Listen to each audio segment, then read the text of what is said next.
Ok, seja bem-vindo ao meu vídeo. Eu quero falar hoje sobre o algoritmo de escalonamento do Linux. Ao longo das suas versões, né, do kernel, né, do Linux, né, a gente está falando do kernel, o programa principal aí que roda, onde toda a, as, as distribuições Linux, né, são construídas, né, sobre o kernel do Linux. Ao longo das versões, esse kernel teve vários escalonadores. Tem o escalonador ODN, o escalonador OD1, Vanilla. Só que atualmente, né, o escalonador atual ele é de 2007, ele é chamado de CFS, que é Completely Fair Scheduler, né, escalonador completamente justo, né, a tradução direta. Então eu quero aí falar sobre a apresentação desse algoritmo, o histórico do seu surgimento, como que ele funciona. Por fim, a gente tem algumas referências, inclusive é um documento que eu encontrei na web. Nele a gente tem lá os e-mails, as trocas de e-mails entre os desenvolvedores desse algoritmo, o dia que ele finalizou o algoritmo, né, e lançou ele, né, para o kernel, né. Então, a apresentação, o nome do algoritmo é o CFS, Completely Fair Scheduler. Então, ele é um algoritmo utilizado atualmente no kernel do Linux para escalamento de processos. Então, desde a versão 2.6.23, né, do kernel. Ele foi desenvolvido por um hacker húngaro chamado Ingo Molnár em 2007. A ideia principal desse algoritmo é tratar os processos, né? São programas em execução aí no sistema, no computador, como sendo aí nós de uma árvore, estrutura de dados árvore rubro-negra, né? Que a gente vê em estrutura de dados. Essa árvore ela trabalha com atribuição para cada nó, né? De forma aí abstrata, né? Uma cor, no caso aí por padrão é utilizada a cor vermelha, a cor preta, mas isso apenas é uma abstração. E a gente trabalha com várias regras, né, de balanceamento dessa árvore, né. Ela não é estritamente balanceada, né.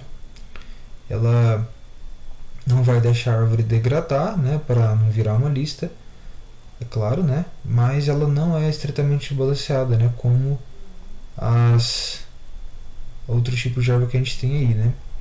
Então, cada processo vai ser um nó dessa árvore, né? No caso, então, o nó raiz, né? O processo base, né? Do nosso sistema operacional, né? Os processos que a gente for abrindo, os programas, na verdade, vão sendo aí inseridos na nossa árvore. Nos escalonadores anteriores do Linux, né? Que eu citei aqui no início do vídeo, era utilizado um array para esse fim, né? Que eles costumeiramente chamam esse array de run kill, que é como se fosse fila de execução, né? Só que a utilização de um array é mais lenta, né, do que uma árvore, né? Então, comparado com o algoritmo atual, né, esses anteriores eles têm um desempenho bem menor, né? Uma árvore ela é bem mais rápida, né? Quando você tem muitos processos, né, pode ficar muito lento.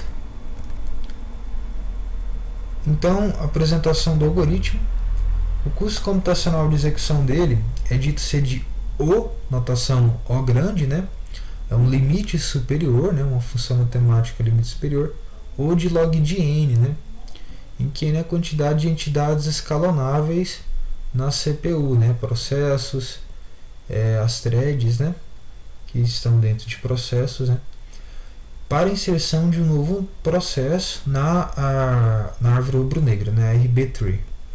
Então, o de n para a inserção de um novo processo, ou de log de n, perdão, e o de 1 para o escalonamento em si, né? Colocar o novo processo para execução na CPU, que é a gente pegar um processo que está mais à esquerda na árvore, mais à esquerda lá embaixo, mais à esquerda, e escalonar ele na CPU. Esse custo, né, o de log-gen, está diretamente relacionado à estrutura de dados, né, que é utilizada, que é uma árvore rubro-negra, né. A gente tem um custo aí bem menor, né, comparado com os outros algoritmos.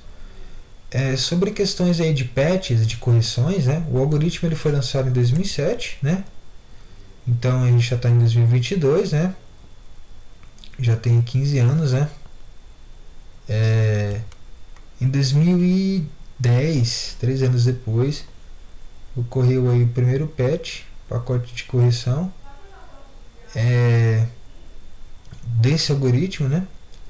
Naquela época o Linux, o kernel do Linux estava na versão 2.6.38 e essa melhoria trouxe aí o melhor desempenho para esse algoritmo no escalamento de processos interativos, né?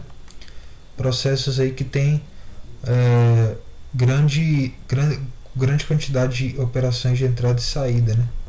Interação com o usuário, né? Em 2016, 6 anos depois, alguns professores do Canadá, Universidade Canadense, né, UBC, Universidade British Columbia, e outros pesquisadores, né, eu lembro que eu estava lendo o documento que eles lançaram, relatando o ocorrido, um professor da França, pessoal da Europa, juntaram, né, para fazer uma análise e perceberam que esse algoritmo ele tinha uma falha quando a gente tinha CPUs com vários núcleos, né, e multicore. Um bug que ocorria no algoritmo que alguns cores, né, não eram utilizados, né, para o processamento paralelo, né? Ou seja, a gente não estava utilizando a CPU completamente, né? Algumas threads aí poderiam ser prejudicadas, né? Não sendo escalonadas, sendo que a gente teria hardware, né, disponível para escaloná-las, né? E aí foi lançado um novo patch para a correção desse problema. Então, o histórico, o nome do criador, né, o Ingo Molnar, ele começou o projeto escalonador inspirado aí nos trabalhos de um programador chamado Con Caliva, programador australiano. Esse cara, Caliva, ele tinha feito um algoritmo para escalamento baseado na família Fair Scheduling, chamado Rotating Staircase Deadline, e aí havia provado, né, a possibilidade aí de se obter um melhor escalamento utilizando a ideia do Fair Scheduling. O Fair Scheduling é a ideia que diz que você pode utilizar a seguinte política, né, para fazer escalonamento: dividir o tempo, né, de CPU disponível igualmente, né, iniciando primeiro em grupos, todos os grupos de usuários que se tem ativos no sistema operacional. Depois divide por cada usuário dentro de um grupo específico. Dentro de usuário, divide-se para cada processo. Esse é o Fair Scheduling. Nada mais do que um divide para todo mundo, né, igualmente, né? E aí, Ingo Molnar, de posse dessa ideia aí, ele estudou um outro algoritmo chamado Weighted Fair Scheduling, que foi criado aí para utilização em rede de computadores, transferência de pacotes, né, e utilizando ali uma ideia parecida, né, na questão ali de a taxa, essa vazão que eu vou ter, né, de pacotes sendo transferidos, né, qual que é a forma que eu organizo, né, qual pacote que vai ser transferido em determinado momento, né, que seria a mesma ideia de colocar um processo, né, na CPU. Ele juntou essas ideias e fez a implementação do seu projeto escalonador.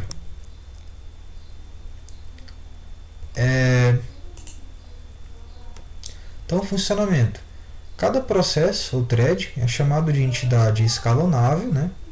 Uma thread ela é a menor entidade escalonável do sistema. Depois dessas informações, cada dessas entidades escalonáveis elas possuem um identificador que diz de qual entidade escalonável maior ela pertence, né? Dessa forma a gente constrói uma estrutura hierárquica. cada entidade escalonável é inserida na árvore rubro-negra de forma a manter a ordenação para o tempo gasto de execução. O nó mais à esquerda da árvore é ocupado pela entidade com menor tempo gasto de execução e duração, ou seja, o processo mais curto, né? que terminará de forma mais rápida se colocado na CPU para executar. E aí, dessa forma, cada nó é indexado com seu último tempo gasto de execução na CPU em nanosegundos. Para cada nó, calcula-se o tempo máximo de execução permitido para o próximo escalonamento da entidade, dividindo-se o tempo total de espera do processo até ele ser escalonado pela quantidade de nós na árvore. Com uma árvore construída, o algoritmo escalona a próxima entidade da seguinte forma: o nó mais à esquerda é escalonado para a CPU. Se for finalizado, então ele é removido da árvore do sistema. Se não, se alcançar o tempo máximo de execução definido pelo escalonador ou for interrompido, ele é atribuído a ele seu tempo de execução gasto como novo identificador e ele é reinserido na árvore de escalonamento. Repete-se aí, né, passo 1, enquanto houver algum processo na árvore, né? Então essa é a forma aí de funcionamento desse algoritmo. Eu trouxe aqui referências, né, alguns links aí, Wikipedia, falando sobre esse algoritmo, sobre assuntos aí relacionados, né, que eu utilizei para fazer esse material. Esse link aqui no GitHub tem o código-fonte do patch que foi lançado em 2016 para correção, né, dos cores ociosos, né, que não eram utilizados aí por esse algoritmo. Esse link aqui é o artigo que os professores lançaram, né, para apontarem o problema. E esse último link aqui, que eu acho que é o mais importante, é justamente o link em que a gente tem escrito em inglês lá, né, do próprio Ingo, né, o criador desse algoritmo, a apresentação, né, e o lançamento do algoritmo, né. Eu achei muito interessante aí, se quiser dar uma lidinha. Então é isso, espero que tenha compreendido aí e muito obrigado.